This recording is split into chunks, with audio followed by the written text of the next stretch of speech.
Welcome to the Tech Egg. Don't get scrambled. Enjoy the video. In this video, I will explain how to make garlic pickle without vinegar.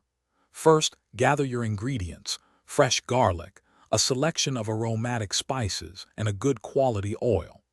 This easy method relies on natural fermentation to develop a rich, tangy flavor without the need for any added vinegar. It's a simple process that yields delicious results, perfect for enhancing any meal. To begin, peel and lightly crush approximately 2 cups of fresh garlic cloves. Next, gently roast your whole spices, such as mustard seeds and fenugreek seeds, until fragrant.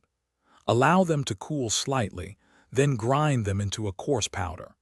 This aromatic spice blend will form the heart of your delicious garlic pickle. Now, in a large bowl, combine the crushed garlic, your freshly ground spices, and a touch of chili powder for a little kick. Pour in about a half cup of mustard oil and add salt to taste, mixing everything thoroughly. Transfer this mixture into a clean, dry glass jar, ensuring it's packed well for optimal fermentation.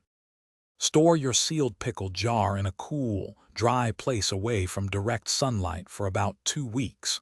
Remember to gently shake the jar every 2 days to ensure the flavors meld beautifully and evenly. After this period, your homemade, vinegar-free garlic pickle will be ready to enjoy with your favorite meals. Thanks for watching. Consider subscribing if I helped unscramble your problems.